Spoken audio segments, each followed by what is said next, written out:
മലയാളി വാർത്തയിലേക്ക് സ്വാഗതം. Air India വിമാനത്തിൽ യാത്ര ചെയ്യുന്നത് ഇപ്പോൾ വലിയൊരു ആശങ്കയായി മാറിയിരിക്കുകയാണ്. ഇപ്പോഴിതാ മറ്റൊരു ഗുരുതര അനാസ്ഥ തെളിയിക്കുന്ന വാർത്തയാണ് പുറത്തുവരുന്നത്.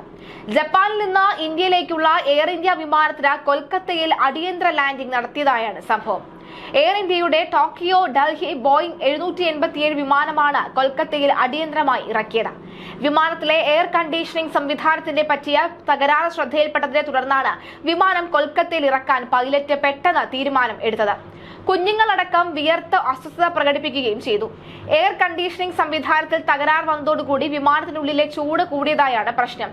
ടോക്കിയോയിൽ നിന്ന് ഉച്ചയ്ക്ക് 12:31 വിമാനം ടേക്ക് ഓഫ് ചെയ്തത്. കൊൽക്കത്തയിൽ വൈകിട്ട് 3:33 ഇറക്കുകയും ചെയ്തു. യാത്രക്കാർക്ക് ഡൽഹിയിലേക്ക് എത്താനുള്ള സംവിധാനം ഒരുക്കുമെന്ന് എയർ ഇന്ത്യ വ്യക്തമാക്കി.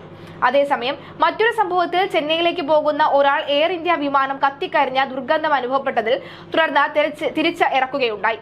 ശനിയാഴ്ചയാണ് വിമാനം മുംബൈയിൽ തിരിച്ചിറക്കിയത് എന്ന് എയർ ഇന്ത്യ ഒരു പ്രസ്താവനയിൽ പറയുന്നു.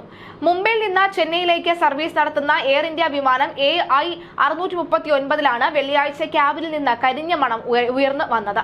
തുടർന്ന് വിമാനം മുംബൈയിൽ തന്നെ തിരിച്ചിറക്കി. അപ്രതീക്ഷിത തടസ്സം മൂലമുണ്ടായ അസൗകര്യത്തെ തുടർന്ന് മുംബൈയിലെ തങ്ങളുടെ ഗ്രൗണ്ട് ടീമുകൾ യാത്രക്കാർക്ക് ആവശ്യമായ എല്ലാ പിന്തുണയും നൽകിയതായാണ് എയർലൈൻ വ്യക്തമാക്കുന്നത്.